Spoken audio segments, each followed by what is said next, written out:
The blizzard was merciful compared to what waited in the manor she was meant to call home. England, 1814. The December wind rattled the windows of Fairholme Manor with a persistence that matched the creditors who had beaten upon its doors for the better part of a decade. Lady Clara Wentworth stood in what had once been her mother's morning room, now stripped of all but the most essential furnishings, and reviewed the household accounts with the methodical precision that had become second nature over 8 years of managing an estate her father had systematically destroyed.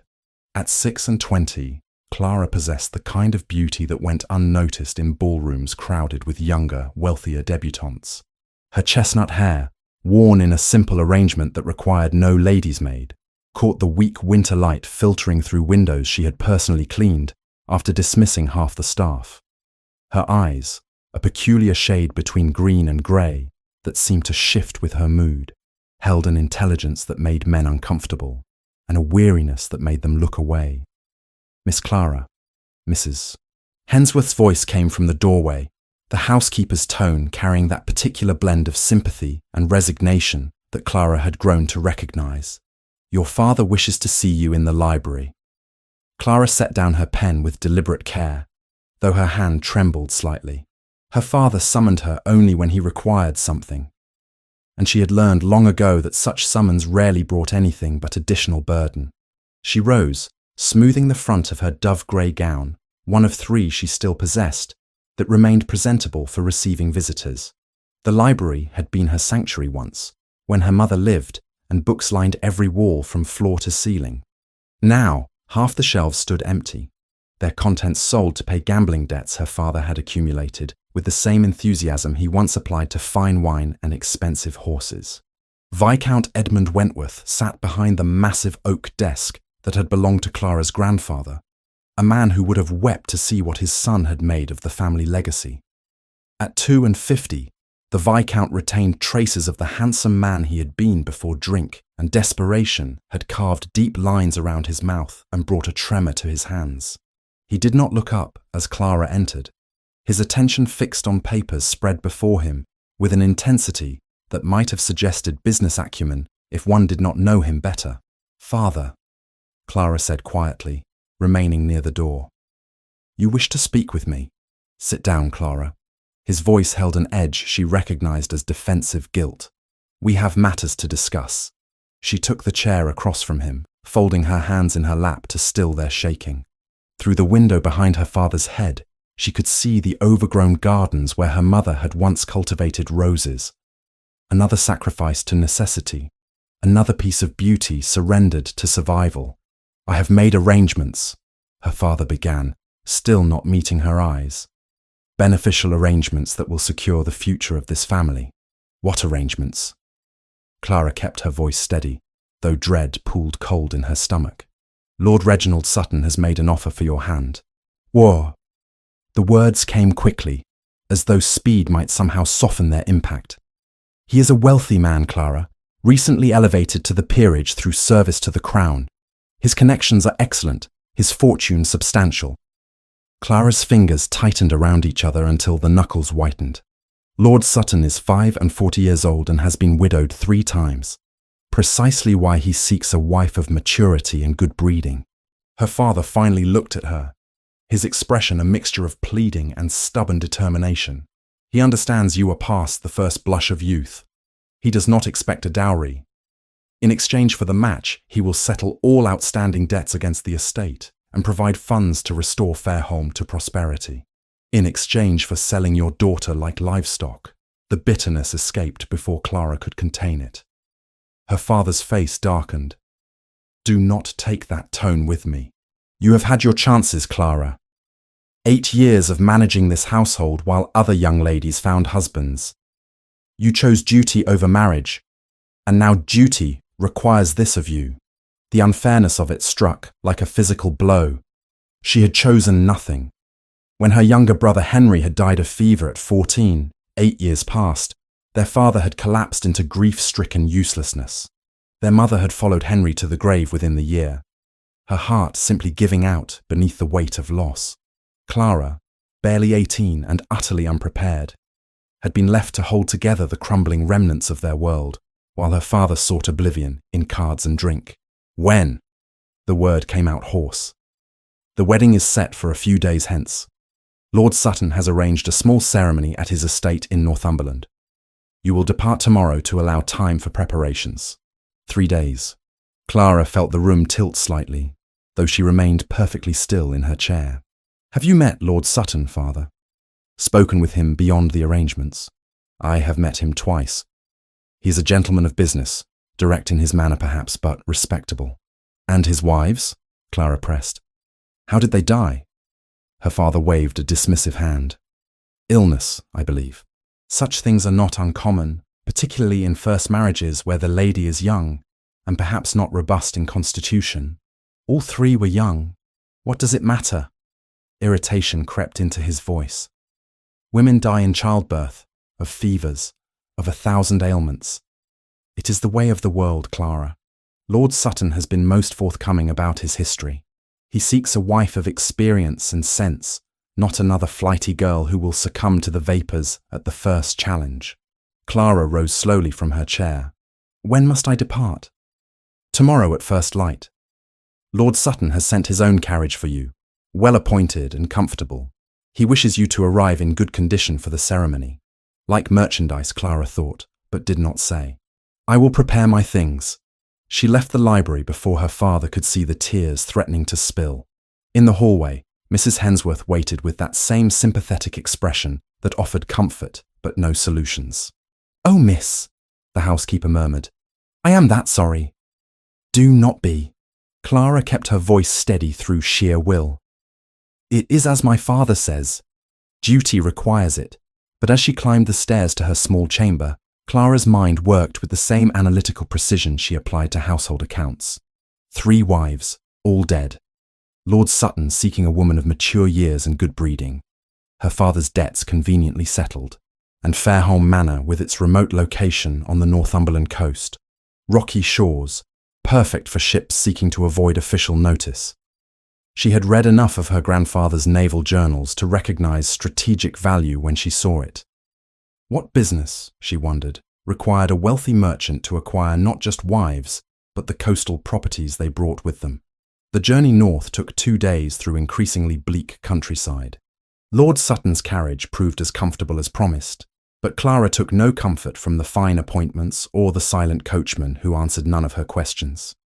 She brought only Mrs. Hensworth for company and propriety, the elderly housekeeper being the sole servant her father could spare from Fairholme's skeleton staff. They arrived at Sutton Hall on the evening of the 2nd day, as winter darkness fell early over the Northumberland hills. The house blazed with light, a sprawling manor of recent construction that spoke of new wealth rather than old lineage.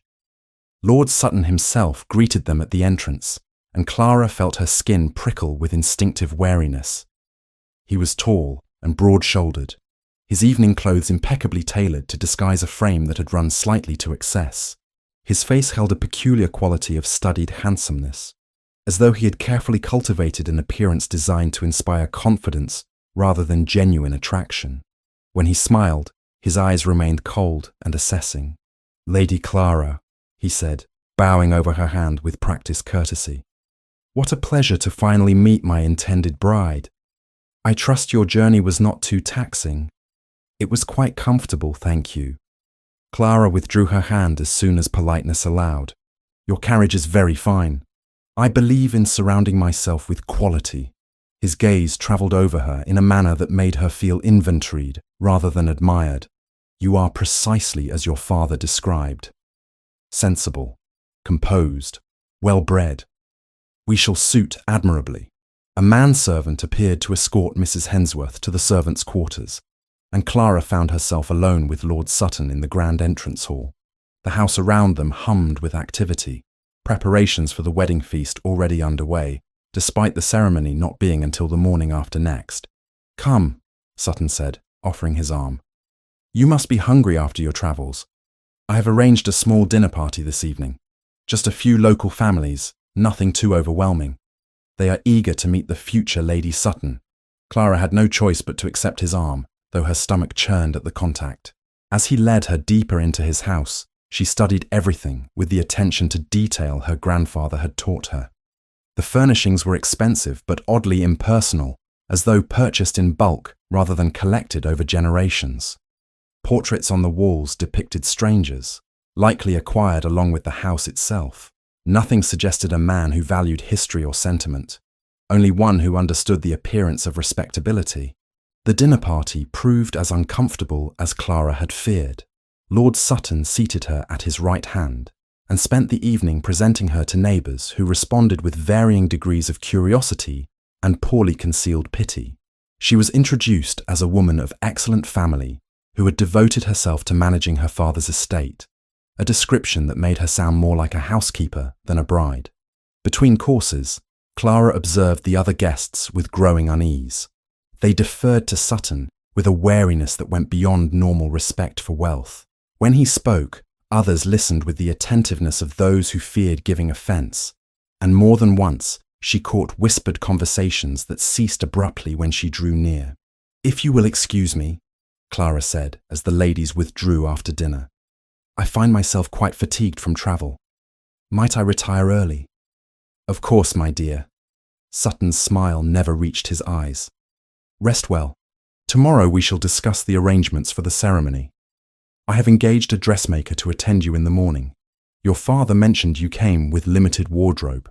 The reminder of her poverty, delivered with such casual precision, brought heat to Clara's cheeks. She curtsied to the assembled ladies and fled the drawing room with as much dignity as she could muster. But instead of proceeding to her assigned chamber, Clara found herself wandering the corridors of Sutton Hall. She told herself she was simply disoriented by the unfamiliar layout, but in truth, she was searching for something she could not name. Some proof that her instincts were wrong, that Lord Sutton was merely an unfortunate widower seeking companionship, rather than something darker. The house at night held an oppressive silence, broken only by distant sounds of servants clearing the dinner service. Clara drifted past closed doors, her slippered feet making no sound on the expensive carpets. She was about to give up and return to her room when she noticed light spilling from beneath a door at the end of a secluded corridor. She should have walked away. A lady did not prowl through her host's private rooms, but something drew her forward. Some instinct honed by years of managing a failing estate and reading the truths people tried to hide. The door stood slightly ajar, and through the gap, Clara could see what appeared to be a study or office. She pushed the door open wider, heart hammering. The room beyond held all the personality absent from the rest of the house. A massive desk dominated the space, its surface covered with ledgers and correspondence. Bookshelves lined the walls, but instead of literature, they held files and documents organized with meticulous care. And against the far wall stood a safe, its door hanging open, as though someone had been interrupted mid-task. Clara knew she should leave. Every instinct of propriety screamed at her to return to her chamber and forget what she had seen. But her grandfather's voice echoed in her memory, the lessons he had taught her about observation and analysis. She crossed to the desk on trembling legs and began to examine the papers scattered across its surface. At first, the documents seemed innocuous enough: bills of sale, shipping manifests, correspondence with merchants. But as Clara's trained eye moved from page to page, patterns emerged that made her blood run cold. References to properties in Yorkshire, Cornwall, Devon, names of women, dates that corresponded to marriages, and shortly thereafter, deaths. She moved to the open safe, hardly daring to breathe. Inside, she found a leather-bound book that proved to be a meticulous record of purchases. Not goods or property, but substances. Arsenic, labelled as rat poison, purchased in small quantities over the span of years from different apothecaries in different towns. Never enough from any single source to raise suspicion, but in aggregate, enough to kill a dozen people slowly and systematically. Tucked beneath the ledger, Clara found letters, medical correspondence describing the progressive illnesses of 3 different women. The symptoms were identical in each case: gradual weakness, stomach pains, confusion, eventual organ failure. The letters were addressed to Lord Sutton, offering condolences on his tragic losses, while noting the unusual similarity of presentations. Clara's hands shook as she read. the truth assembling itself with terrible clarity.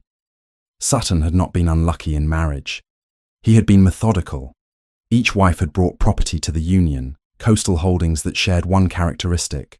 They were perfectly positioned for ships seeking to avoid customs inspections and naval patrols. The man she was meant to marry in 2 days was not merely a widower. He was a murderer. And if Clara went through with this wedding, she would be the 4th name added to his ledger of death. Her sacrifice purchasing not just the settlement of her father's debts, but access to Fairholme Manor's rocky shores and secluded coves. She needed to leave, immediately, but even as the thought formed, Clara heard footsteps approaching in the corridor outside. Clara's fingers released the damning ledger, as though it had burned her. The footsteps in the corridor grew louder, deliberate, accompanied by the low murmur of male voices. She had perhaps 10 seconds before whoever approached reached the study door. Her mind worked with the cold clarity of panic. She could not be found here. Not with the evidence of Sutton's crimes spread across his desk, not with the safe hanging open behind her. Discovery meant death, as surely as if he had already poured the arsenic into her tea. She moved swiftly, returning papers to their approximate positions with hands that trembled only slightly. The safe she left as she had found it, praying whoever had opened it would assume they themselves had neglected to close it properly. Then she slipped behind the heavy velvet curtains that framed the study's window, pressing herself against the cold glass and forcing her breathing to slow. The door opened. Through the gap where the curtains met, Clara watched Lord Sutton enter with another man she did not recognize. The stranger was younger, perhaps 30, dressed in the rough clothes of a workman, but carrying himself with an authority that contradicted his appearance. "The shipment arrives on the 23rd, Sutton was saying, moving to his desk, without noticing the slight disarray of his papers. 4 days after the wedding. My new wife will be settled in by then, too occupied with her duties to notice activity on the coast. And if she asks questions?" The stranger's voice carried a northern accent, harsh and practical. "Women notice things, my lord, especially wives. This wife will not." Sutton's tone held absolute certainty. "She is a desperate woman from a failing family, grateful to have secured any husband at all. And if she does prove troublesome, well, I have experience in dealing with inconvenient wives." The casual cruelty of it struck Clara like a physical blow. She bit down on her lower lip to prevent any sound escaping, tasting blood. "The usual arrangements, then?" the stranger asked. "Precisely. The cargo will be transferred to the caves and held until our buyers arrive from London. My wife's dowry may be negligible, but her father's coastline is worth more than gold." Sutton moved to the safe, and Clara's heart seized as she watched him examine its open door. For a long moment, he stood frozen, and she was certain he would raise the alarm. But then he merely shook his head and swung the heavy door closed with a decisive clang. "I must be more careful. Age makes one forgetful." They departed shortly after, their voices fading down the corridor. Clara remained behind the curtain for another 5 minutes, counting her heartbeats before she dared move. When she finally emerged, her legs nearly gave way beneath her. She had to leave. Tonight. Now. Before Sutton discovered her intrusion.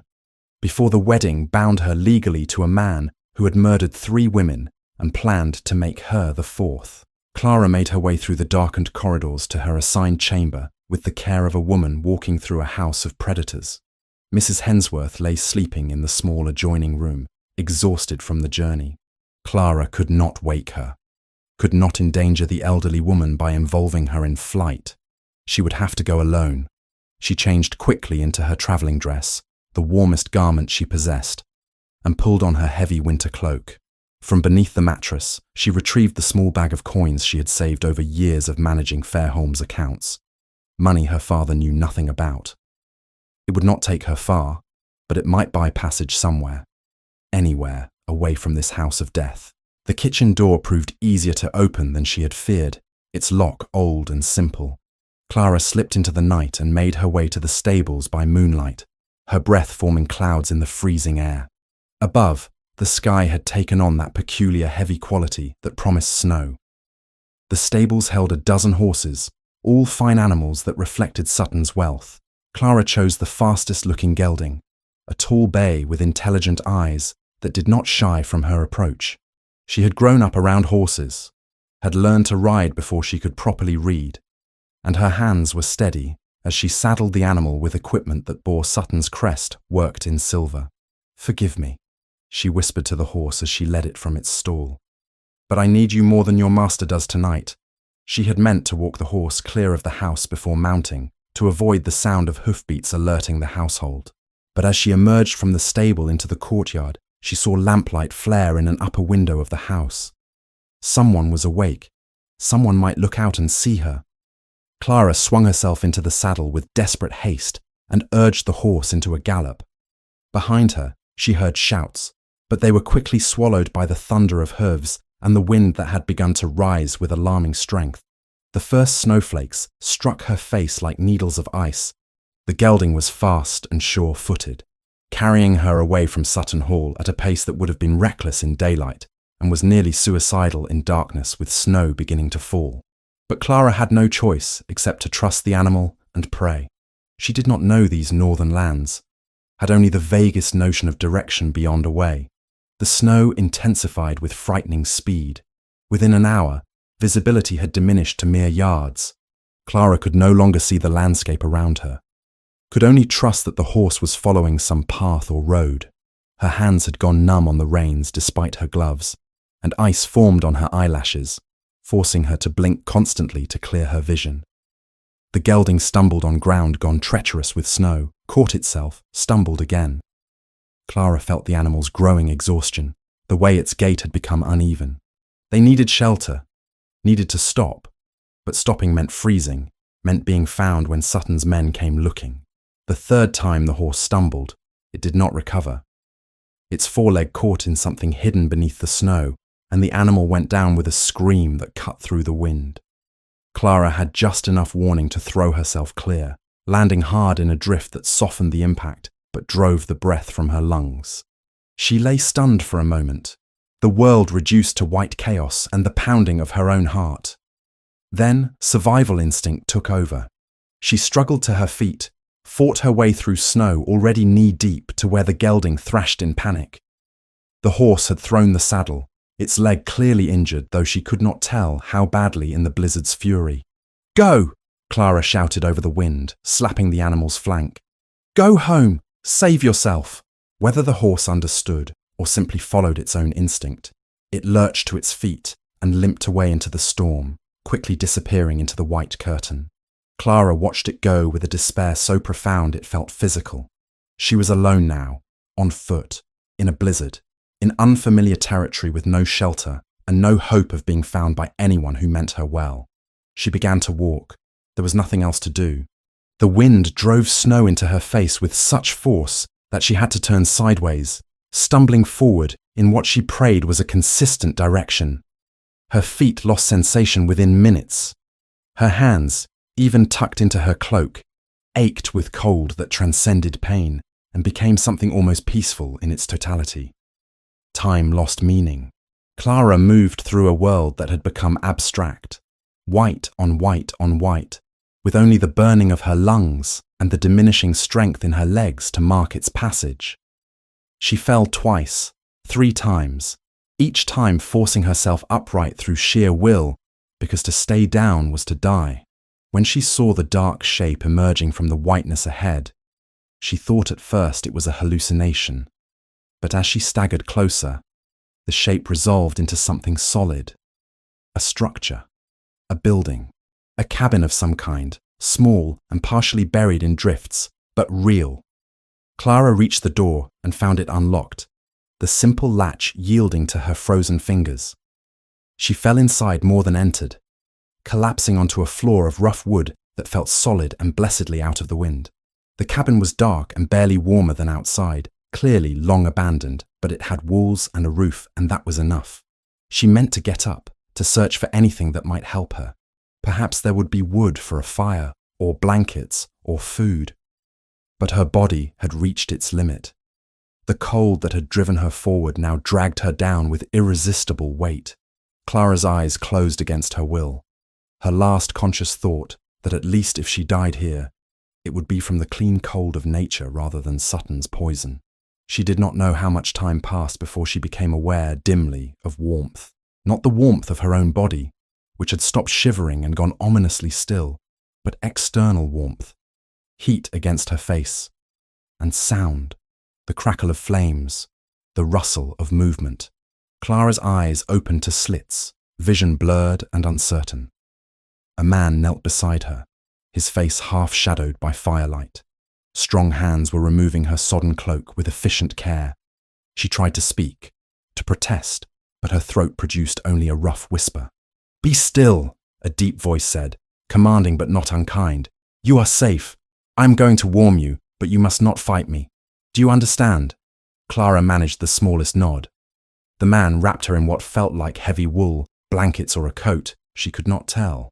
Then he lifted her with shocking ease, carrying her closer to a fire that blazed in what she now saw was a stone hearth. He propped her carefully against the wall in a sitting position and pressed something warm into her hands. "A cup," the voice instructed. "Drink slowly, just melted snow, nothing more, but you need it." She obeyed, her frozen lips barely able to close around the rim. The lukewarm liquid burned going down, but she drank anyway, following instinct more than thought. As sensation began to return in painful increments, Clara's vision cleared enough to see her rescuer properly. He was tall, perhaps 33, with dark hair that fell across his forehead, and eyes of such a deep blue they appeared almost black in the firelight. His face held the kind of severe handsomeness that suggested aristocratic breeding, all sharp angles and strong bones, and his clothing, though travel-worn, was of unmistakable quality. When he noticed her watching him, he sat back on his heels and offered a slight bow that managed to convey perfect courtesy despite their circumstances. "Geoffrey Lennox," he said formally, "Duke of Northmere. And you, madam, are either remarkably brave or extraordinarily foolish to be riding through a blizzard alone." "Clara Wentworth," she managed, her voice hoarse and shaking. "And I assure you, Your Grace, I had excellent reason for my foolishness." His expression remained neutral, but she caught a flicker of something that might have been recognition at her surname. "You are from Fairholme Manor. Your father is Viscount Edmund Wentworth." It was not a question. Clara nodded, wondering what this duke knew of her family's troubles. "You know of my father?" "I know of his debts." The bluntness might have seemed cruel coming from another man, but Geoffrey Lennox delivered it with a matter-of-fact tone that somehow made it bearable. "And I know he arranged your marriage to Lord Reginald Sutton, 3 days hence, if memory serves." 2 days past, Clara corrected, watching his face carefully. "The wedding was to be yesterday morning. I imagine Lord Sutton is quite put out by my absence." Geoffrey rose and moved to stir the fire, adding more wood from a small stack someone had left in the cabin long ago. When he spoke again, his back was to her. "I was hunting in these lands when the storm began. I found your horse perhaps 2 hours ago, limping badly, but alive. The Wentworth crest was clear on its tack. I followed your trail until the wind and snow made tracking impossible, then took shelter here. I had not expected to find you when the storm broke." "How long?" Clara asked. "How long have I been here?" 2 days, he said, turning back to face her. "The blizzard raged for nearly 48 hours. You have been unconscious most of that time. I have been keeping you warm, forcing liquids when I could, and praying you would wake. 2 days. Clara tried to process this information through a mind that still felt sluggish with cold. Sutton would have discovered her gone almost immediately. Would he have searched? Would he have assumed she had simply fled home to her father? "I cannot go back," she said suddenly urgently. "To Sutton Hall. I cannot marry him.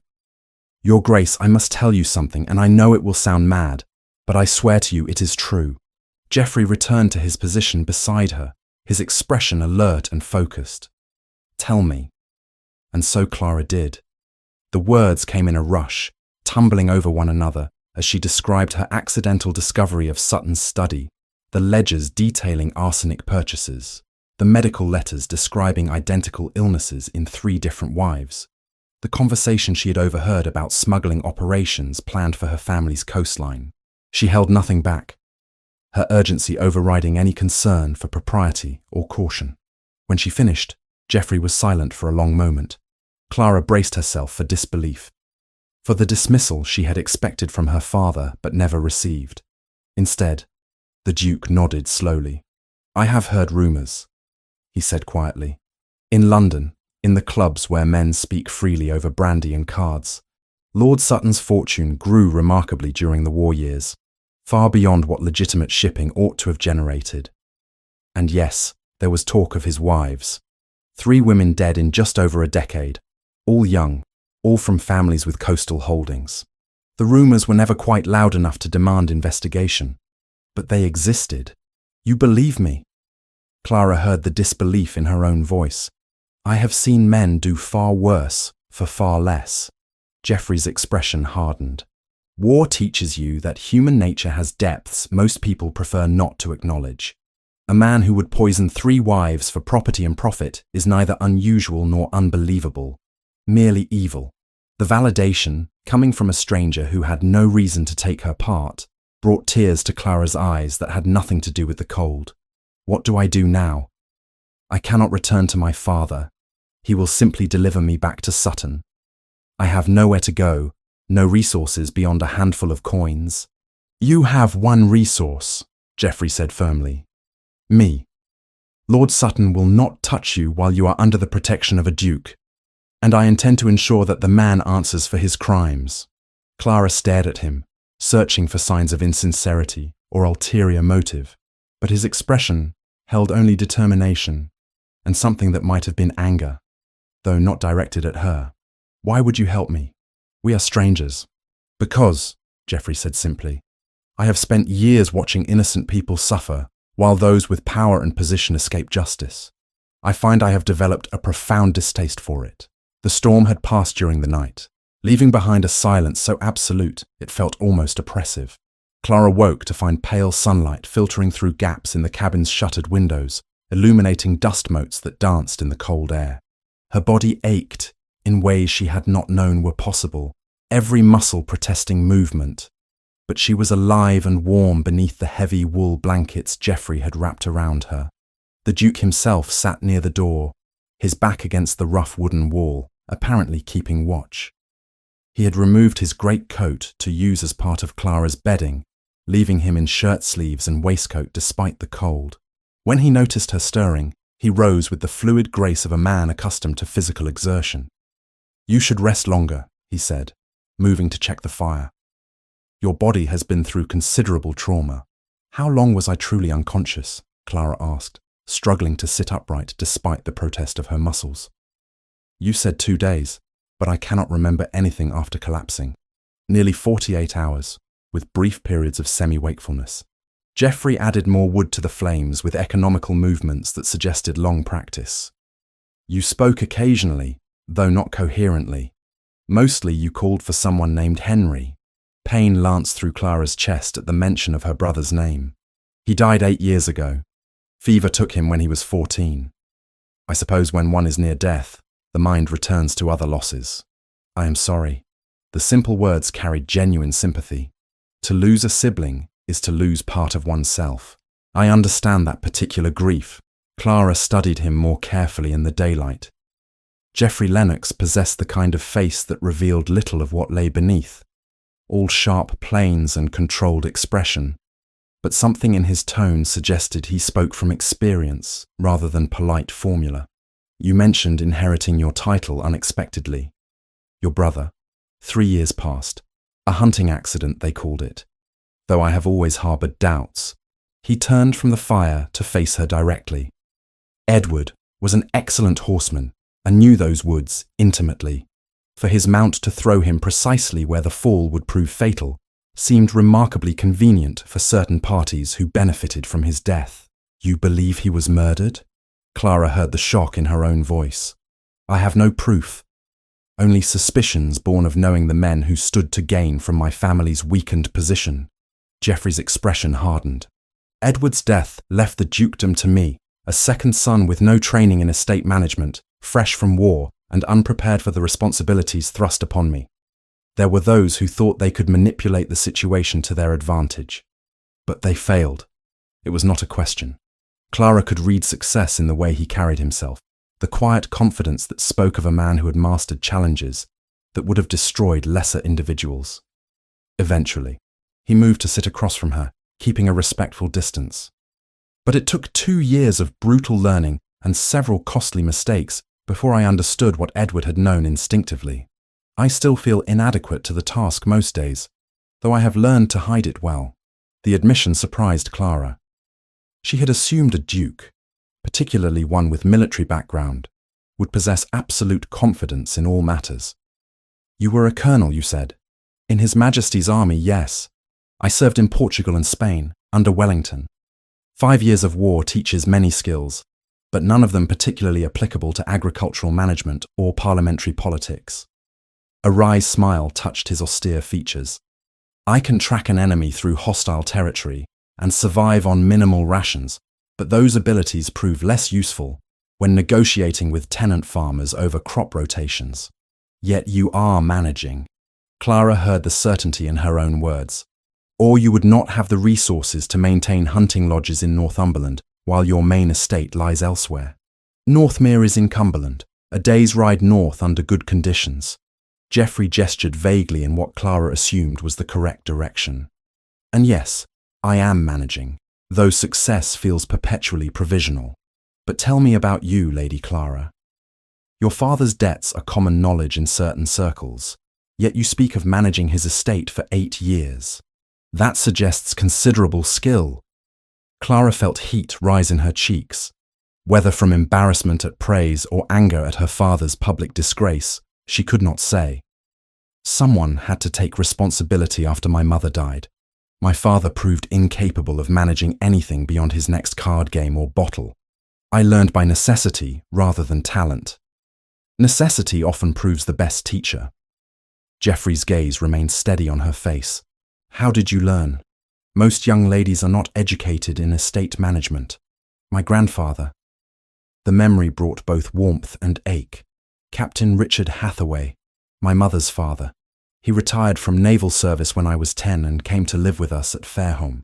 He had no patience for traditional female education and insisted on teaching me what he called useful knowledge, such as cartography, navigation by stars, mathematics, basic engineering principles, weather prediction." Clara ticked off the subjects on her fingers. He believed that any rational mind could master any subject given proper instruction, and that limiting education by gender was foolishness society could ill afford.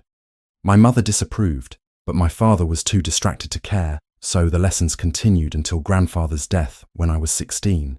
Geoffrey's expression shifted to something Clara could only describe as respect. "He sounds like a remarkable man." He was. Clara swallowed against the sudden tightness in her throat. "When he died, he left me his journals and instruments. Everything I know about managing Fairholme's finances and operations came from applying his teachings. The mathematics helped me understand the accounts my father had let slide into chaos. The weather knowledge helped me advise the farmers on planting schedules.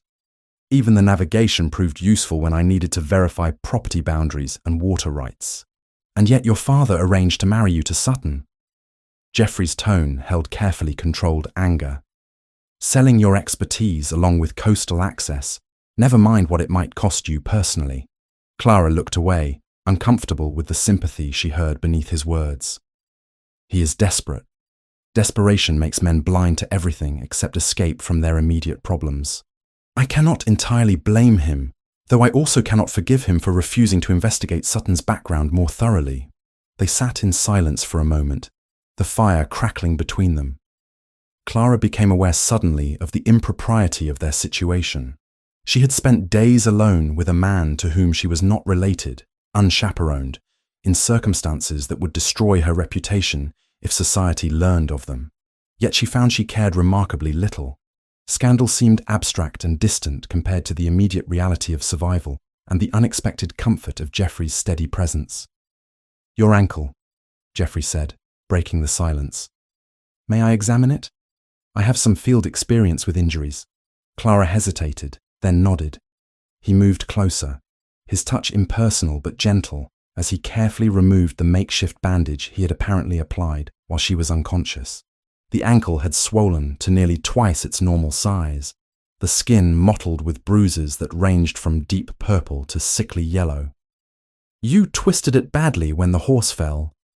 Geoffrey's fingers probed the joint with surprising delicacy. "No break that I can detect, but the ligaments are strained. You will need to keep weight off it for several weeks, or risk permanent damage." "Several weeks?" Clara heard the dismay in her voice. "But we cannot stay here that long. Sutton will be searching for me, and surely your absence will be noted." "We will not stay here."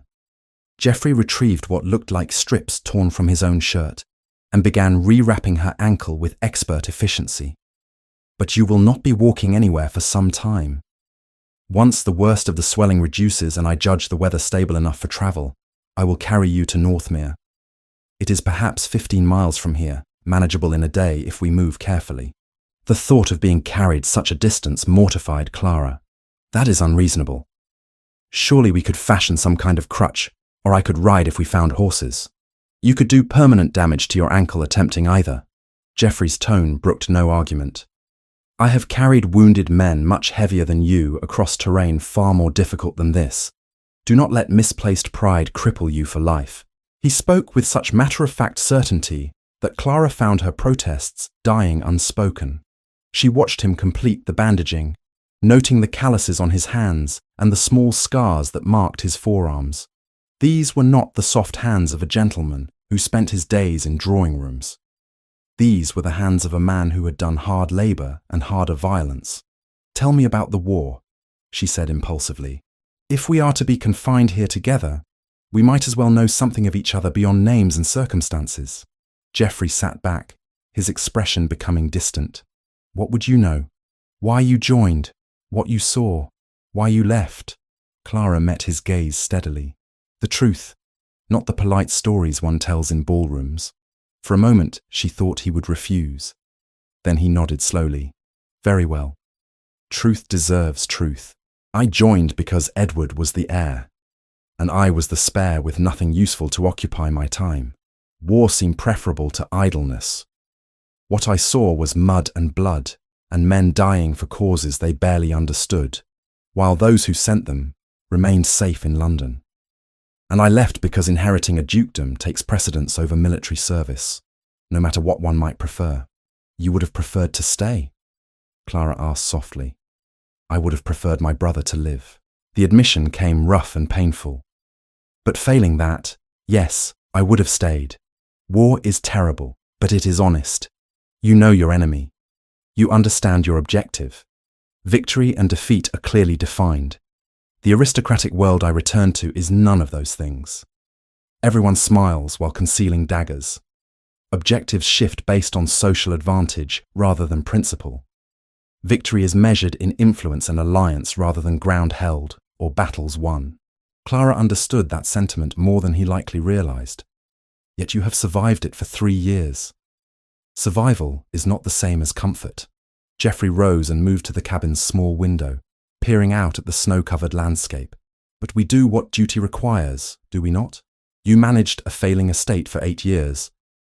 I manage a dukedom for which I was never prepared. We both sacrifice what we might have wanted for what is necessary." "And what did you want?" Clara asked. He turned back to face her, his expression unreadable. "That is a dangerous question, Lady Clara. What we want and what we can have are rarely the same thing."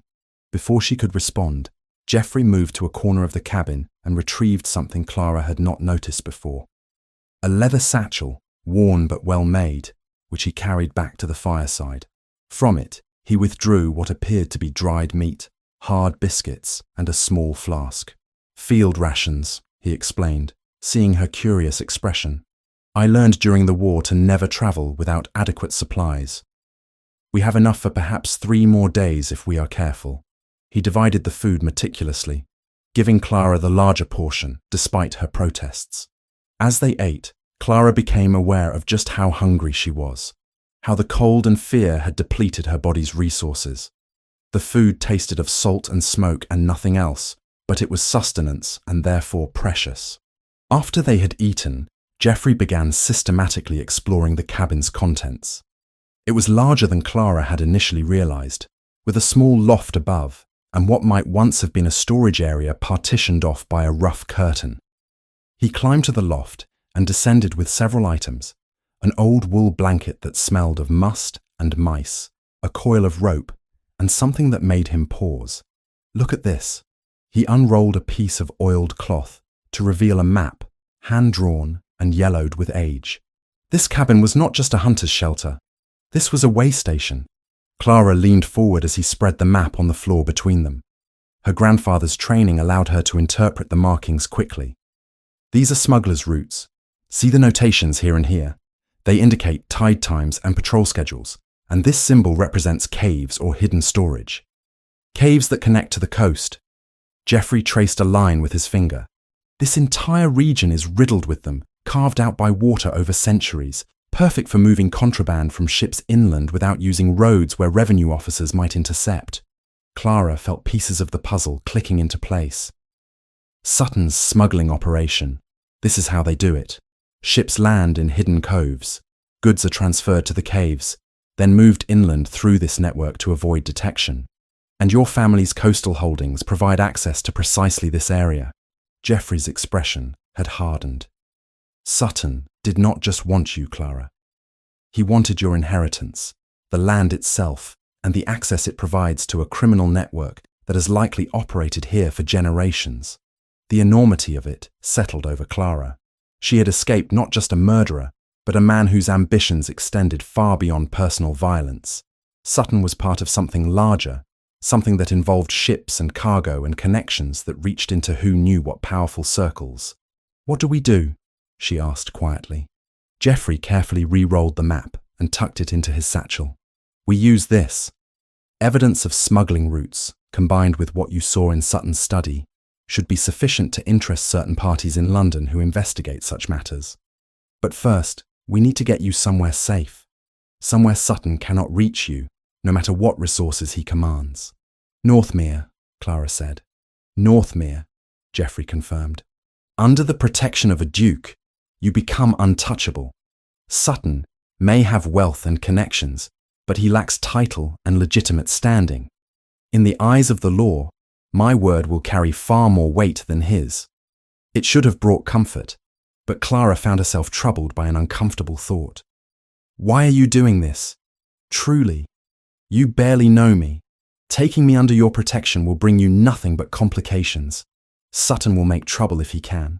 My reputation is already compromised by these days alone with you. Association with me helps you in no way." Geoffrey looked at her for a long moment, his blue eyes steady and unreadable. "Because I spent 5 years watching innocents suffer, while those with power exploited them for profit. Because I have carried too many dying men who were sent to slaughter by those who never risked themselves. Because the world is full of men like Sutton, who believe might, and money grant them license to commit any evil they choose." He paused. "And because you remind me that not everyone corrupted by desperation chooses the easy path. You could have gone through with the marriage, lived in luxury, while pretending not to know what Sutton was. Instead, you risked death in a blizzard rather than compromise your conscience. That deserves protection, not abandonment." Clara found herself blinking against sudden tears. "You are a better man than your doubts about yourself would suggest. Perhaps," a ghost of a smile touched his lips, "or perhaps we are both simply trying to be better than our circumstances would allow. Now rest. Your body needs time to recover, and we have at least another day before the snow will be firm enough to support travel." As Clara settled back against the wall, wrapped in blankets that smelled of smoke and wool, she watched Geoffrey return to his position by the door. He sat with the ease of a soldier on watch, alert but not tense, and Clara realized she felt safer in this abandoned cabin with a man she had known for mere days than she had felt in her father's house for 8 years. The thought should have frightened her. Instead, it brought an unexpected sense of peace. The morning of their 3rd day in the cabin arrived with deceptive tranquility. Clara woke to find Geoffrey already awake, standing at the window and studying the landscape beyond, with the focused intensity of a man assessing tactical terrain. "The snow has stopped completely," he said without turning, "and the sky suggests we have perhaps 2 days of clear weather before the next storm arrives. We need to move today or risk being trapped here for another week. Clara tested her ankle cautiously, relieved to find that while it still ached fiercely, the swelling had reduced somewhat under Geoffrey's careful tending. Can we reach Northmere in a day with me unable to walk properly? Not by the road, no. Geoffrey turned to face her, his expression serious. But there may be another route. That map we found showed cave systems connecting this area to the valleys beyond. If we can navigate them successfully, we could cut the distance significantly and avoid detection by anyone searching for you on the main roads. You think Sutton has men looking for me? It was not a question. I know he does. Geoffrey moved to gather their meagre supplies. I scouted the area yesterday while you slept. There are at least 5 men camped approximately 3 miles south, mounted and armed. They are searching systematically, moving in a pattern that suggests military discipline rather than simple pursuit. Clara felt cold dread settle in her stomach. He sent professionals. It appears so. Geoffrey knelt beside her, his blue eyes meeting hers with steady calm, which tells us several things. First, that Sutton considers your escape a serious threat to his operations, not merely an inconvenience. Second, that he has resources beyond what one would expect from a simple merchant elevated to minor nobility. And third, that we cannot afford to underestimate him. What do you know of him? Clara asked. Beyond the rumors you mentioned before? Geoffrey was silent for a moment, clearly weighing how much to reveal. During the war, there were persistent complaints about supply shortages that could not be adequately explained. Ships would arrive in port with manifests listing full cargo, but somehow the goods never reached the troops who needed them. The discrepancies were always attributed to accounting errors or damage during transport, never investigated too thoroughly because everyone was focused on fighting the French. But you believe Sutton was involved in diverting those supplies? Clara understood immediately where this was leading. I believe someone was systematically stealing from the military supply chain and selling the goods for private profit, while soldiers went without adequate food, ammunition, and medical supplies. Geoffrey's voice remained carefully controlled, but Clara heard the anger beneath it. I lost men who might have survived if they had received the equipment and medicine that should have been available. When the war ended and I returned to England, I began making quiet inquiries. Sutton's name appeared more than once in connection with naval contracts that seemed unusually profitable. Why did you not report your suspicions to the authorities? Because I had no proof, only patterns and coincidences. Geoffrey's frustration was evident. And because Sutton had cultivated connections with men more powerful than a newly inherited duke fresh from war, I learned quickly that accusations without evidence serve only to damage the accuser. Clara absorbed this information, fitting it together with what she already knew. The coastal properties from his wives. He uses them not just for smuggling contraband into England, but as distribution points for goods stolen from military contracts. That would be my assessment. Geoffrey rose and crossed to the corner where he had stashed the smuggler's map, which makes you not merely a murder victim he planned, but a witness to a criminal enterprise that extends far beyond simple greed. If you had married him and then discovered his activities, you would have been silenced just as his other wives were. And my father delivered me to this fate without asking a single question beyond whether Sutton could pay his debts. The bitterness in Clara's voice surprised even herself. Geoffrey returned to kneel beside her, and for a moment his hand rested gently on her shoulder in silent sympathy. Your father's failures are his own, not yours. You bear no responsibility for his choices, only for your own. And you chose to flee rather than become complicit in evil. That required courage most people never have to demonstrate. Clara looked away, uncomfortable with praise that felt undeserved. I was terrified. I am still terrified. Fear and courage are not opposites, Geoffrey said quietly. Courage is acting despite fear, not its absence. Now, can you stand? We need to prepare for the journey. With his support, Clara managed to get to her feet. The ankle protested, but held her weight. Geoffrey had reinforced the wrapping with strips torn from what appeared to be his own shirt, creating a support that was surprisingly effective. I have limited supplies, he said, showing her the contents of his satchel with the same methodical precision he applied to everything. Dried meat for perhaps 3 more days if we are careful, hard biscuits, the water flask.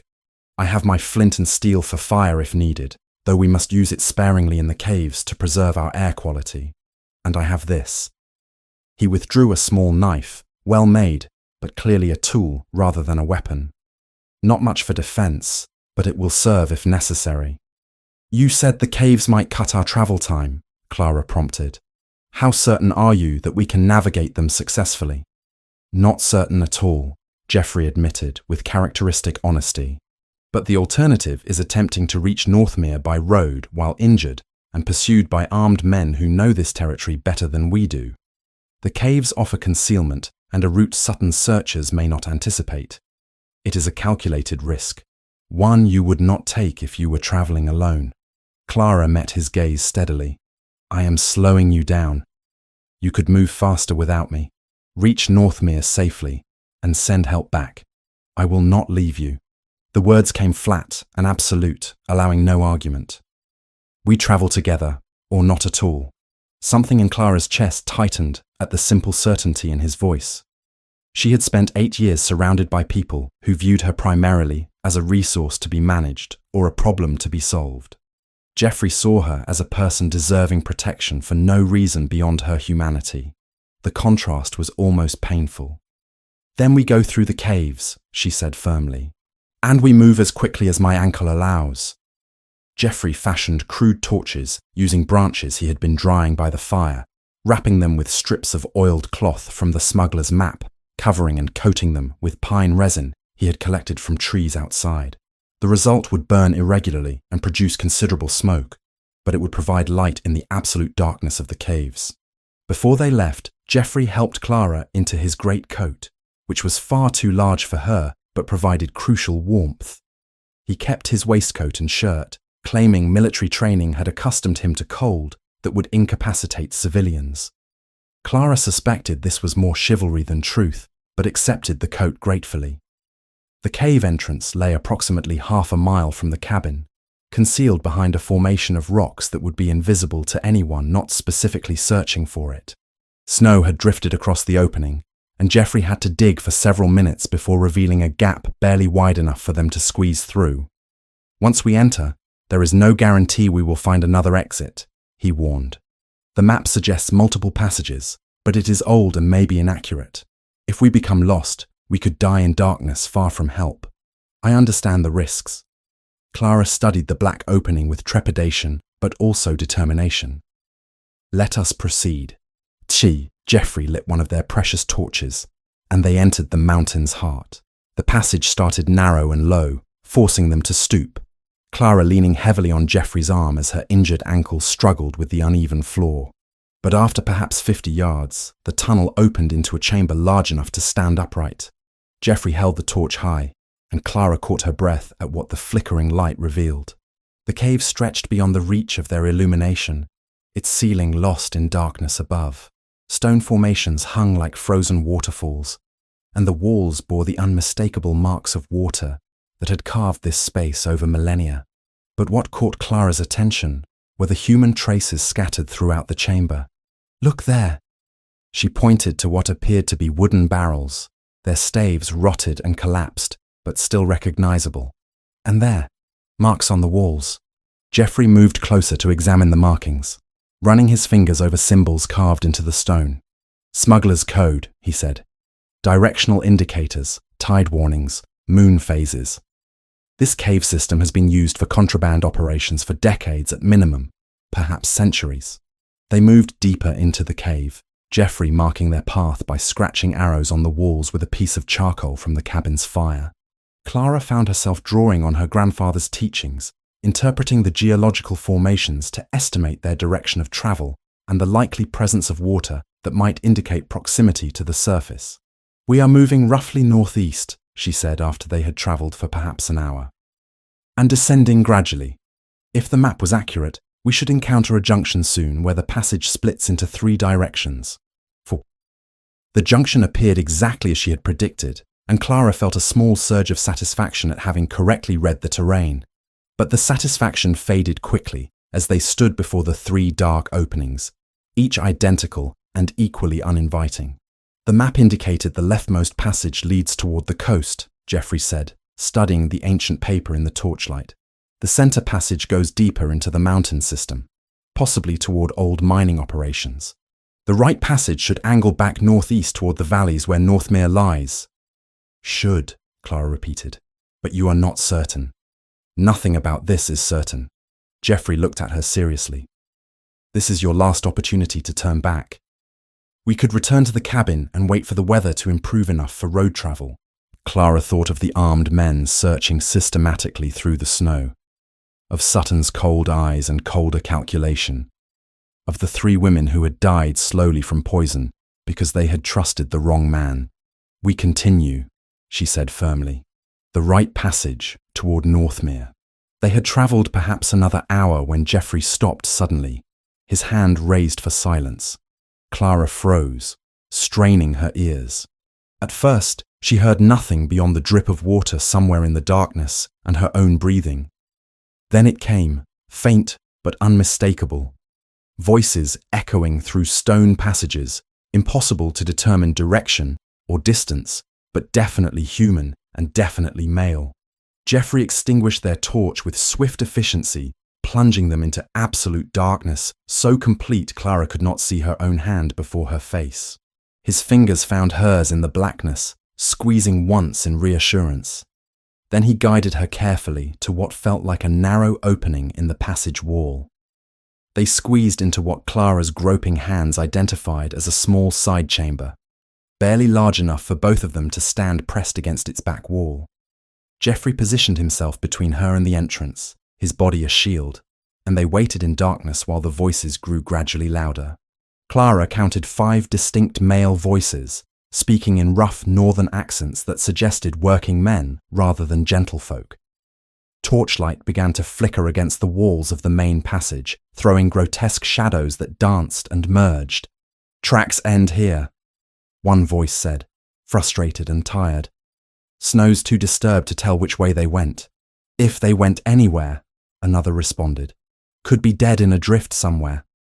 Frozen solid. We've been searching 3 days and found nothing but that damn horse. Lord Sutton says they're alive and we keep searching until we find them, or he tells us different." This voice carried authority and a hint of cruelty that made Clara's blood run cold. That girl saw things she shouldn't have seen. She's a threat as long as she's breathing. And whoever's helping her dies too. Those are the orders. "What about the Duke?" a younger voice asked. "Lennox has connections in London, military friends. Killing a Duke brings more trouble than one runaway bride is worth. Accidents happen in caves," the cruel voice replied. "Rockfalls, wrong turns, tragic deaths. No one questions natural disasters. Now shut up and search every passage. They're down here somewhere." The voices faded as the men moved past Clara and Geoffrey's hiding place, choosing one of the other passages at the junction. Clara remained frozen until the last echo of footsteps and voices disappeared, until even the torchlight had faded completely, and darkness reclaimed the caves. Only then did Geoffrey relight their torch, and Clara saw in his face a grim determination that matched her own fear. They were being hunted by men who had orders to kill them both, and somewhere in the labyrinth of stone passages, those men were searching systematically, cutting off escape routes and narrowing the possibilities for survival. "We cannot go back," Geoffrey said quietly, "and we cannot stay here. We move forward and pray we are faster than they are." They emerged from the side chamber and hurried down the passage Geoffrey had marked, moving as quickly as Clara's injured ankle would allow. Behind them, somewhere in the darkness, 5 armed men searched with methodical patience. Ahead lay unknown passages, uncertain routes, and the hope that 15 miles of underground travel would lead them to safety rather than death in eternal darkness. Clara gripped Geoffrey's hand tightly and kept moving forward into the mountain's heart. They pressed forward through passages that twisted like the intestines of some stone beast. Geoffrey's torch casting shadows that writhed across walls slick with centuries of moisture. Clara's ankle throbbed with each step, but she bit down on complaints, knowing that every moment delayed brought Sutton's hunters closer. The tunnel split again, and this time Geoffrey consulted the smuggler's map with intense focus. "The rightmost passage should angle toward the surface," he said quietly. But there is notation here I cannot decipher. 3 crosses and a wavy line. Clara leaned closer, her grandfather's teachings stirring in her memory. Warning of water. 3 crosses mean danger. The wave indicates flooding risk. This route must pass beneath a stream or spring. After heavy snowmelt, it could be impassable. Then we take the center path. Geoffrey marked their choice with charcoal on the wall, a habit born of military precision that might save their lives if they needed to backtrack. They had travelled perhaps another hour when the echoes changed. Voices, distant but unmistakable, drifted through the labyrinth of stone. Geoffrey extinguished the torch immediately, and they stood frozen in absolute darkness while Clara's heart hammered against her ribs. "Split up!" came a rough voice, amplified and distorted by the cave's acoustics until it seemed to come from everywhere and nowhere. "Cover every passage. Lord Sutton wants them found before nightfall, and he is not a patient man." Geoffrey's hand found Clara's in the darkness, his fingers warm and steady. He guided her forward by touch alone, one hand on the wall, moving with the careful deliberation of a man who understood that haste in darkness meant injury or death. Clara followed, her trust in him absolute, because she had no other choice. The passage narrowed until they were forced to move single file, Clara behind Geoffrey, her free hand trailing along the rough stone wall. The voices faded, then grew loud again, the echoes playing tricks that made distance impossible to judge. Once, torchlight flared somewhere behind them, and they pressed themselves into a shallow alcove, barely breathing, while footsteps passed uncomfortably close.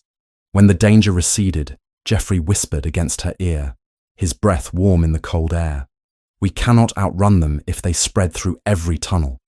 We need to find a route they will not expect, something the map does not show, because it was deemed too dangerous for regular use." "How do we find such a path?" Clara whispered back. "By following what smugglers would avoid. The passages marked dangerous are dangerous because they are unstable or prone to flooding. But if we can navigate them, we gain an advantage. The hunters will assume we took the safest route. It was a gamble that might cost them their lives, but Clara recognized the logic. "The water passage," she said. "The one marked with 3 crosses." Geoffrey relit their torch, the sudden flare of light almost painful after extended darkness. "Are you certain? If that passage floods while we are inside it, we drown.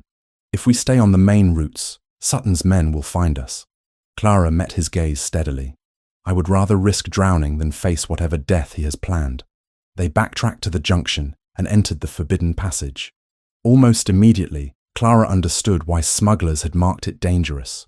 Water seeped from the walls in rivulets, pooling on the uneven floor and making every step treacherous. The ceiling dripped steadily, and the sound of running water grew louder as they descended. The passage opened into a cavern, where an underground stream cut directly across their path. The water black and swift-moving, its depth impossible to judge in the torchlight.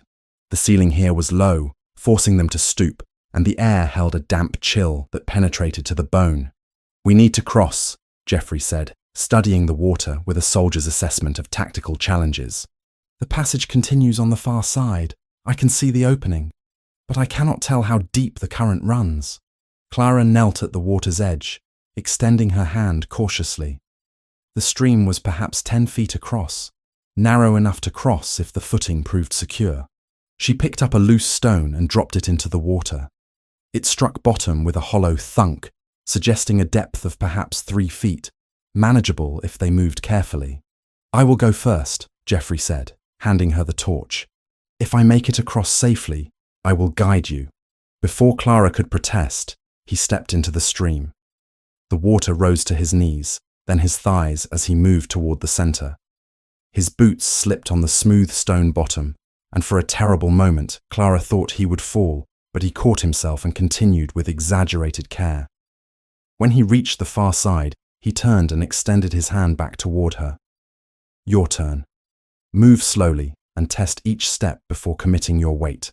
Clara tucked the torch into her belt as she had seen Geoffrey do earlier and stepped into the stream. The cold struck through her boots immediately, a shock that stole her breath. The current pulled at her skirts, and her injured ankle protested when her boot found no purchase on the slick bottom. She was halfway across when her foot slipped. She went down hard, the water closing over her head for a terrifying instant before strong hands seized her arms and hauled her up. Geoffrey had waded back in, and together they struggled to the far bank where Clara collapsed, coughing and shivering. "We need to keep moving," Geoffrey said, wringing water from his coat with grim efficiency. "Staying wet in this cold is as deadly as any blade." They pressed on through the passage beyond, which mercifully sloped upward and away from the water. Clara's teeth chattered uncontrollably, and her sodden clothing clung to her skin, but she forced herself to match Geoffrey's pace. Behind them, the voices of their hunters had faded entirely, suggesting their gamble had paid off. The passage twisted sharply, and suddenly they were climbing over a tumble of rocks that suggested an old collapse. Geoffrey helped Clara navigate the obstacle, and when they reached the top, they found themselves in a chamber unlike any they had seen before. This space bore clear marks of human occupation from some distant era. Stone platforms suggested sleeping areas, and a crude hearth stood cold and dark in the center. Tools lay scattered about, rusted and broken, alongside pottery shards and what might have been the remains of woven baskets. "Miners," Geoffrey said, examining the artifacts. "This must have been a rest station for men working deeper in the mountain. Lead or copper, most likely, based on the staining on these tools." Clara was more interested in what lay on the far wall. "Look there, a map carved into the stone itself." They crossed to examine it, and Clara's heart leapt with recognition. The carving showed a network of passages, but from a perspective different than the smuggler's map. This was a miner's understanding of the mountain's interior, marking not smuggling routes but the flow of water, the location of ore veins, and critically, multiple exits to the surface. "Here," Clara traced a line with her finger. "This passage, marked with a pick and hammer. It leads northeast toward what the carving labels as the Great Valley. That must be where Northmere lies." Geoffrey studied the map intently. The distance is perhaps 5 miles as the passage runs, but the route appears to rise steadily toward the surface. "If we can follow this path, we should emerge somewhere within my lands." A sound froze them both. Voices again, but these were different from before. Not the rough accents of hired hunters, but cultivated speech that carried the unmistakable authority of wealth and position. "They must have come this way," Lord Sutton's voice echoed through the chambers behind them. "The other passages have been searched thoroughly. This is the only route they could have taken." "My lord, this passage was marked dangerous on the old maps," another voice protested. "The water crossing alone would deter most travellers." "Then they are more desperate than I credited," Sutton replied. "Or the Duke is more resourceful. No matter. We have them trapped." The passage ahead narrows to a single route with no side chambers for concealment. "They will walk directly into our arms." Geoffrey's expression turned grim. He checked the miner's map again, running his fingers over the stone with urgent intensity. "There," he whispered. "A ventilation shaft, marked here as unsafe but potentially passable. It rises almost vertically, but it leads directly to the surface just below Northmere's southern ridge." "How far?" Clara asked. "Perhaps 2 miles of climbing through a shaft that may be partially collapsed." Geoffrey met her eyes. "It will be difficult under any circumstances. With your injured ankle, it may be impossible. What choice do we have?" "None that I can see." He moved to the chamber's far corner, where a dark opening yawned in the ceiling, barely wide enough for a man to fit through. "This is it. The shaft." Clara looked up at the darkness above, her stomach knotting with fear. She had never been comfortable with heights, and the thought of climbing through a narrow vertical passage while injured made her want to weep. But behind them, Sutton's voice drew closer, and the alternative to climbing was capture and death. "I will go first," Geoffrey said. "I can pull you up behind me if necessary. But Clara, you must tell me now if you cannot do this. I will not have you fall to your death through pride or fear of burdening me." Clara thought of her father's house, of 8 years spent managing an estate that slowly crumbled despite her best efforts. She thought of the future she had almost accepted as Sutton's 4th wife, dying slowly from poison while he used her family's land for his criminal enterprises. and she thought of the man before her, who had risked everything to help a stranger, because it was the right thing to do. "I can do this," she said firmly. "I will do this." Geoffrey boosted her up to the shaft's entrance, and she began to climb. They emerged from the vertical shaft into pale afternoon light, Clara gasping and Geoffrey hauling himself out behind her with his remaining strength. They lay on frozen ground, beneath a sky heavy with the promise of more snow, lungs burning, bodies trembling from exertion and cold. "We made it," Clara whispered, hardly daring to believe it. Below them, visible through bare winter trees, lay the rooftops of Northmere Manor, grey stone and smoking chimneys that promised warmth and safety. Geoffrey sat up slowly, surveying their surroundings with the careful attention of a soldier assessing terrain. "We are on my southern boundary, perhaps 2 miles from the house if we descend through the woods." He turned to Clara, his expression serious. "But your ankle will not carry you that distance. I need to leave you here in concealment while I fetch help." "No." The word came sharp and immediate. "We stay together. Sutton's men may emerge from those caves at any moment. If they find me alone, all of this will have been for nothing. Clara, you can barely stand. Walking 2 miles through snow will damage your ankle permanently. Then carry me." She met his gaze without flinching. "You have carried me this far. 2 miles more will not break you."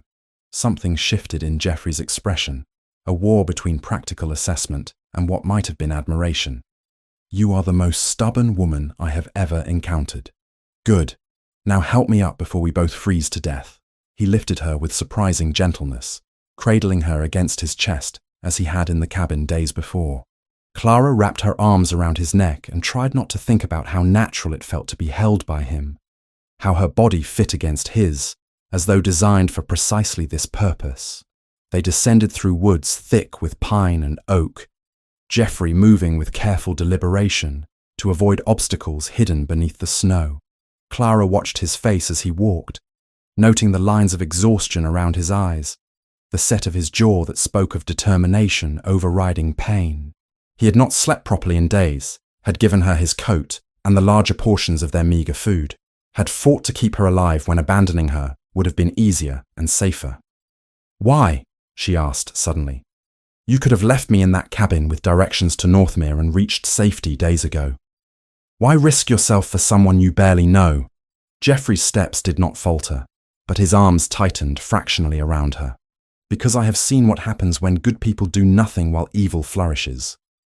I spent 5 years at war watching men die because others put profit above honor. I will not become one of those who look away. That is principle, not personal reason."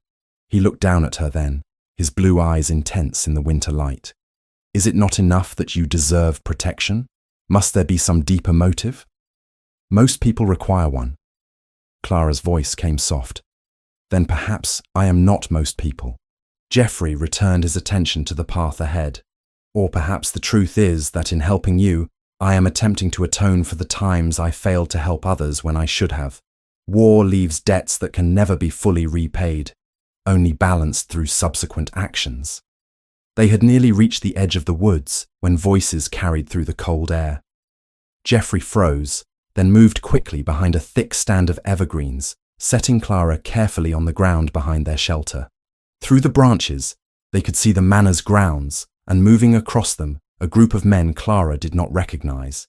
"Servants," Geoffrey murmured. "Mine, searching for something. Or someone." One of the men cupped his hands and shouted toward the house. "Your Grace, we have found tracks leading from the southern ridge toward the manor." A figure emerged from the main entrance, tall and commanding even at a distance. "How fresh," the man called back. "Within the hour, my lord. 2 sets, one heavier than the other, moving together." Geoffrey made a decision. He stood, still keeping Clara concealed behind him, and raised his voice. "Harrington, it is I, your Duke.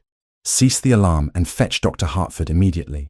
I have Lady Clara Wentworth with me, and she requires medical attention." The transformation was immediate. Men rushed toward them, and an elderly butler Clara assumed was Harrington directed operations with calm efficiency.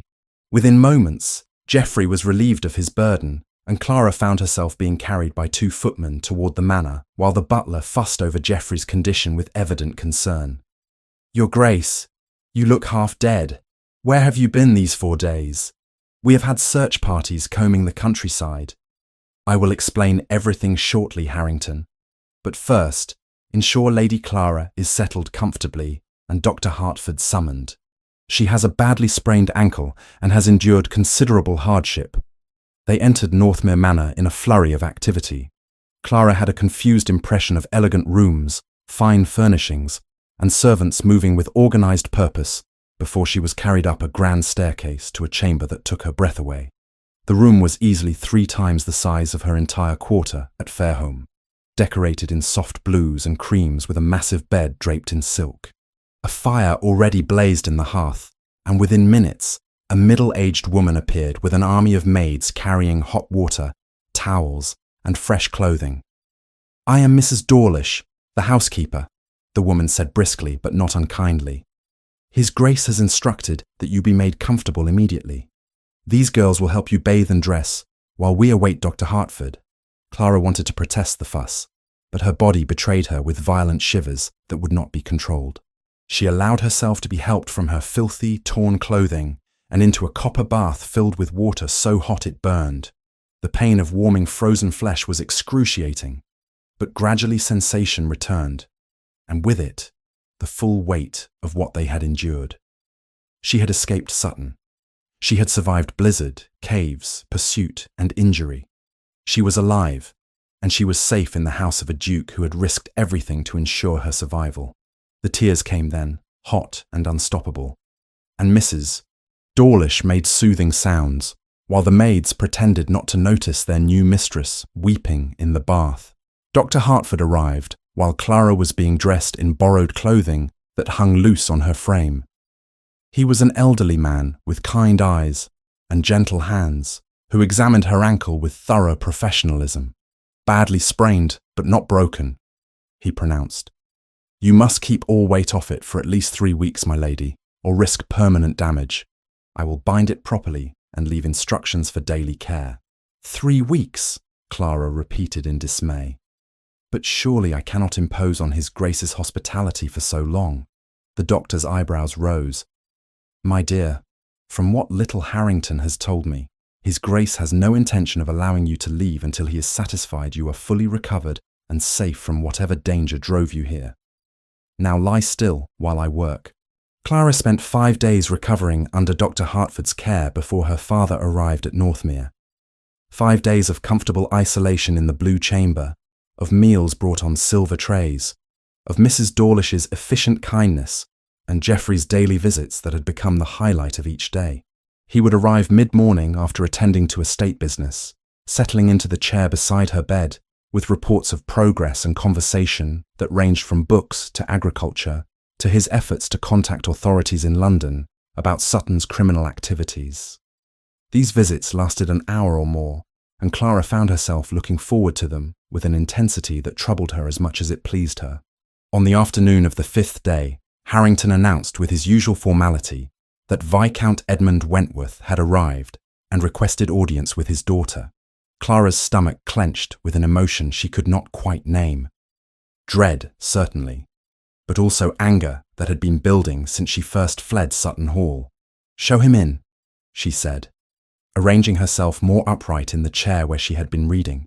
Her ankle, properly bound and rested, had improved considerably, though Dr. Hartford insisted she remain off it for at least another 2 weeks. Her father entered, looking diminished somehow, his clothes rumpled from travel, his face haggard. He stopped just inside the door, taking in the elegant chamber, the evidence of expensive care, and finally his daughter herself, dressed in borrowed clothing far finer than anything she had owned at Fairholme. "Clara," his voice came rough, uncertain. "Thank God you are safe. When I received the Duke's message, when I learned what had happened, what you had endured, I could not believe my own foolishness." "Could you not?" The words emerged colder than Clara had intended, but she found she had no warmth to spare for the man who had sold her to a murderer. "You took payment from Lord Sutton without investigating him beyond his ability to settle your debts. You arranged my marriage without consulting me. You delivered me to a man who had already killed 3 women. Which part strains your belief, father? Your foolishness, or your complete abdication of responsibility toward your own daughter? Viscount Wentworth flinched as though struck. I did not know about the murders. You must believe that. If I had suspected for even a moment that Sutton was dangerous, I would never have agreed to the match. Would you not? Clara leaned forward despite the protest from her ankle. Or would you have convinced yourself that the rumours were merely gossip, that the opportunity to escape your debts was too valuable to question, that my safety was less important than your comfort? The door opened before her father could respond. Geoffrey entered, his presence immediately commanding attention despite the informality of his attire. He had clearly been working with his estate manager, his coat discarded and his shirt sleeves rolled to the elbows. Lord Wentworth, he said with cool courtesy, I trust your journey was not too taxing. Your Grace. Clara's father bowed with what dignity he could muster. I cannot adequately express my gratitude for protecting my daughter and for summoning me so promptly. Your gratitude, while noted, is not what Lady Clara requires from you. Geoffrey moved to stand beside Clara's chair, a gesture of support that did not go unnoticed. She requires explanation and, I believe, some accounting for decisions that nearly cost her life. Viscount Wentworth sank into the chair opposite Clara, suddenly looking every one of his 52 years. You want honesty? Very well. I am a coward and a fool who has spent 8 years drowning in drink and cards, rather than facing the responsibilities your mother's death and Henry's loss left behind. You managed everything, Clara, and I let you, because it was easier than admitting I had failed as a father, as a husband, as a nobleman. Clara had expected excuses, justifications, deflection. The raw admission struck her silent. When Sutton approached me with his offer, I saw salvation, her father continued. Not just from debt, but from the guilt of watching you sacrifice year after year while I did nothing. I told myself the match was practical, that you were past the age of romantic expectations, that security with Sutton was better than poverty at Fairholme. I did not investigate because I feared what I might find. I chose willful ignorance because the truth might have required me to find another solution, one that demanded more of me than simply accepting money and arranging a ceremony. You sold me, Clara said quietly, like livestock or property. You sold me to settle your gambling debts. Yes, the word came hoarse but clear, and I will carry the shame of that for whatever days remain to me. I do not ask your forgiveness, Clara. I have no right to it, but I need you to know that I understand now fully what I nearly did, what I would have accomplished if not for the Duke's intervention and your own courage. Geoffrey spoke into the weighted silence. Lord Wentworth, I have taken the liberty of contacting certain authorities in London regarding Lord Sutton's activities. An investigation is underway based on evidence Lady Clara discovered and information I have gathered independently. Sutton has been arrested on preliminary charges of smuggling and fraud. The murder accusations will follow once exhumations of his previous wives are completed and autopsies performed. Clara's father paled. Murder? Dear God, I sent you to marry a man who poisoned 3 women. Yes, Clara agreed. You did. And now we must discuss what happens next. I cannot return to Fairholme, father. Not while Sutton's associates remain free and potentially dangerous. And even if I could, I will not simply resume my former role of managing your estate while you drink away any improvements I managed to accomplish. I know. Her father straightened in his chair, some measure of dignity returning, which is why I have already begun arrangements to address my failings. I have engaged Mr. Thomas Hartley, a reputable estate manager, to assume oversight of Fairholme's operations. I have also committed to treatment for my dependence on alcohol and gambling, under Dr. Pemberton's supervision in Yorkshire. It is a residential program that will last 6 months minimum. I am to enter the clinic within a fortnight, as soon as Hartley has fully assumed control of Fairholme's affairs. Clara stared at him, searching for signs of deception or empty promises. You are serious. For the first time in 8 years, yes. He met her gaze directly. I have lost everything else that mattered. My wife, my son, my honor, My fortune. I will not lose you as well through continued neglect.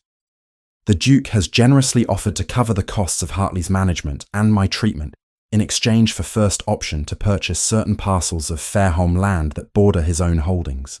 It is a fair arrangement that solves immediate problems while allowing Fairholme to begin rebuilding sustainably. Geoffrey had done that. Clara turned to look at him, finding his expression carefully neutral. He had not mentioned any such arrangement during their daily visits. You did not tell me you were negotiating with my father, because the negotiations were not yet concluded, Geoffrey replied, and because I did not wish to raise your hopes if Lord Wentworth proved unwilling to accept the terms. But yes, I have offered assistance. Your family's financial troubles are not insurmountable with proper management and some capital investment. Why? The question emerged barely above a whisper. Why involve yourself so deeply in matters that do not concern you? Something shifted in Geoffrey's expression, a crack in the careful control he maintained. Because they concern you, and you have become important to me in ways I did not anticipate. He caught himself, then added more formally, and because I cannot stand idle while injustice and suffering persist when I have means to address them. 8 months had passed since Clara arrived at Northmere more dead than alive, carried from the caves by a duke who had risked everything to save her. 8 months during which the world had shifted on its axis and rearranged itself into something she had never dared imagine. Lord Sutton had been tried, convicted of fraud, smuggling, and the murders of 3 wives, and hanged at Newgate Prison before a crowd that jeered his final moments.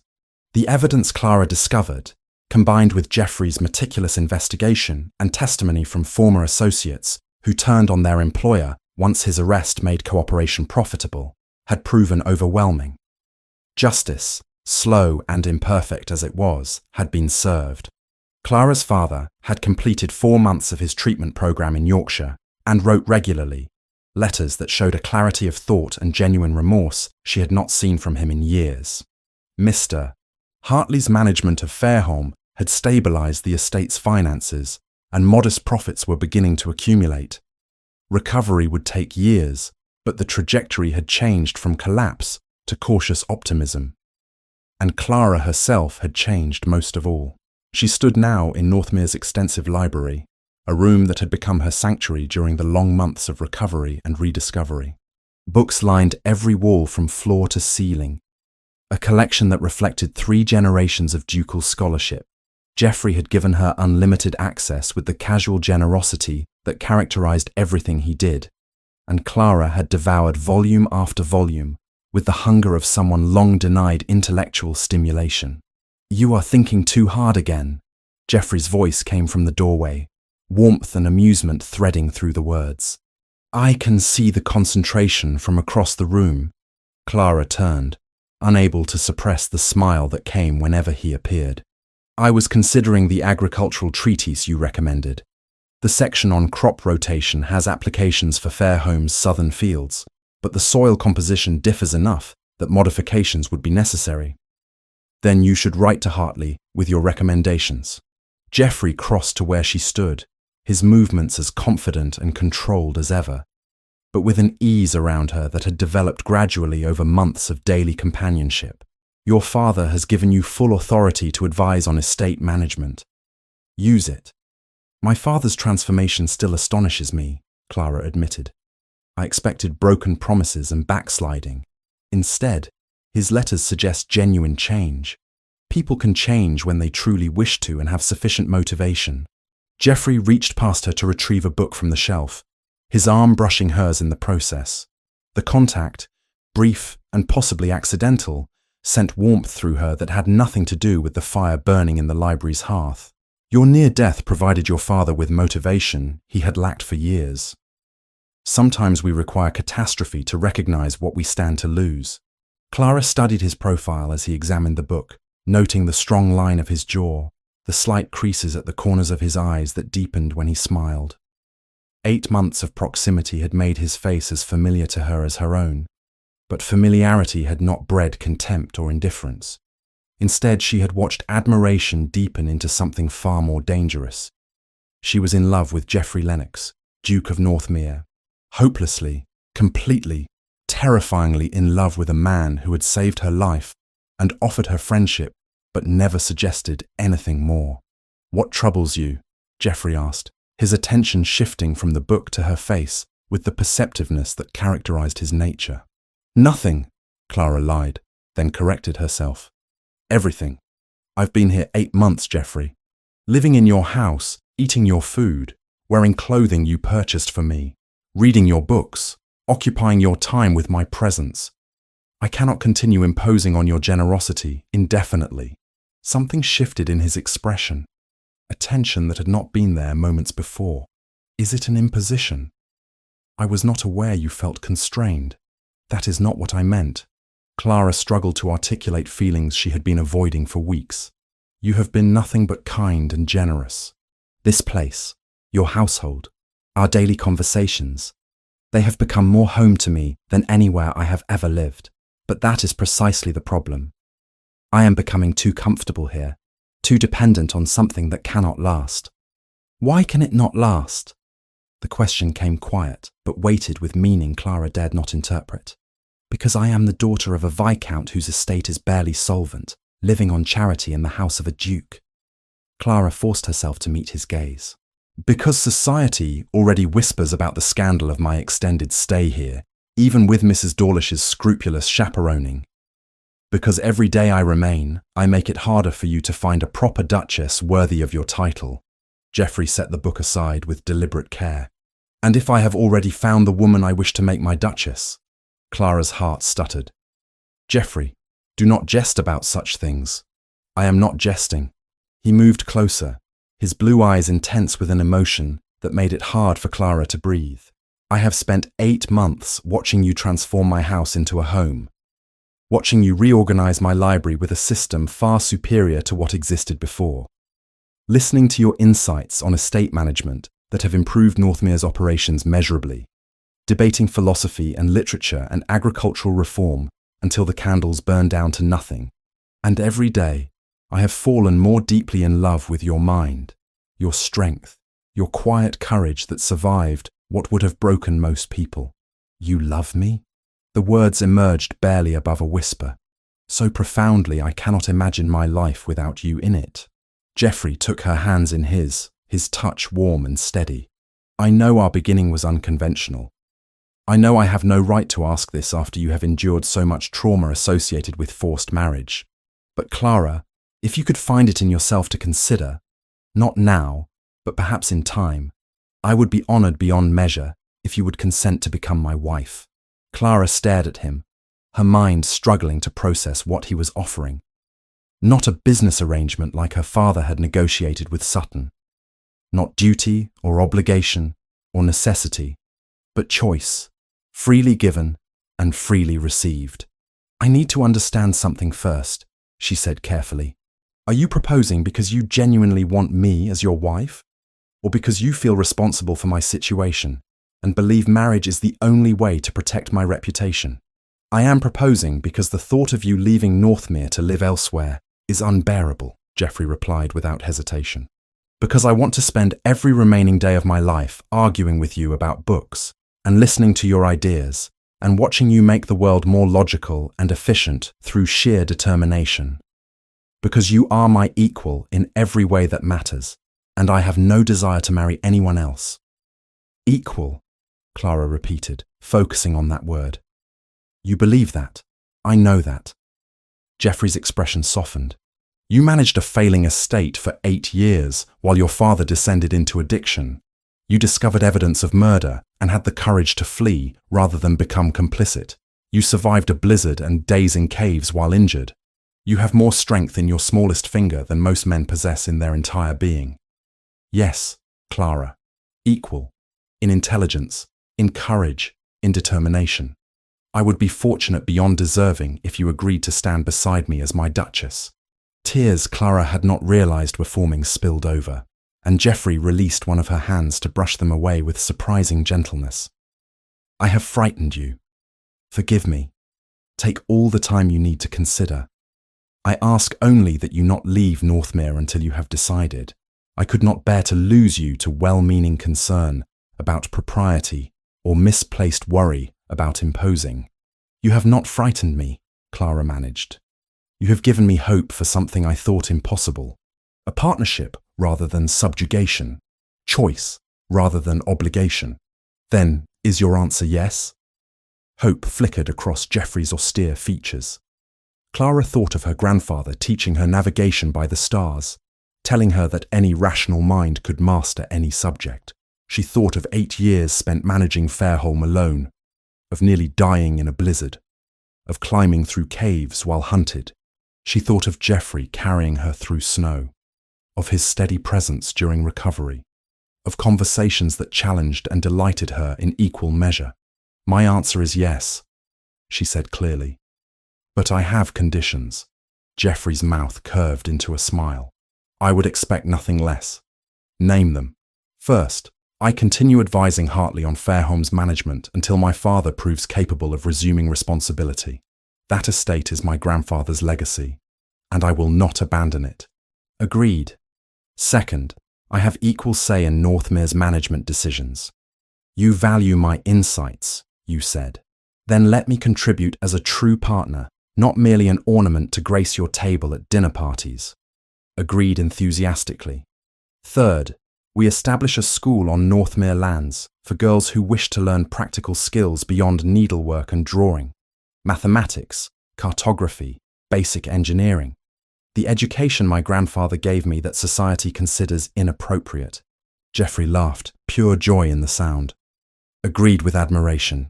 Anything else? Kiss me, Clara said boldly. I have been wanting you to for months, but propriety forbade it. Well then, Geoffrey murmured, drawing her close. We cannot allow propriety to continue its tyranny. His lips met hers with gentle certainty, a kiss that promised partnership and passion in equal measure. Clara melted into his embrace. 8 months of longing and careful distance dissolving in the warmth of mutual recognition. His lips met hers with gentle certainty, a kiss that promised partnership and passion in equal measure. Clara melted into his embrace. 8 months of longing and careful distance dissolving in the warmth of mutual recognition. When they finally parted, Geoffrey did not step away. He kept one hand at her waist, the other rising to trace a reverent line along her cheek with his thumb. Was that satisfactory?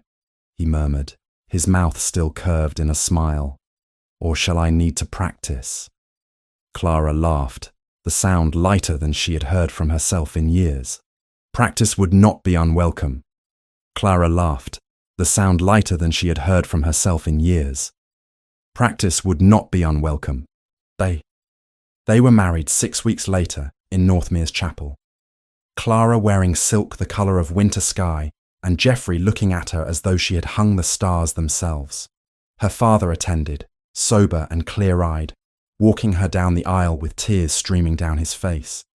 Mrs. Dawlish wept openly. Even Harrington, dignified as ever, was seen to dab at his eyes during the vows. And when Geoffrey slipped the Duchess's ring onto Clara's finger, she felt not the weight of burden, but the lightness of freedom finally, blessedly won. The end.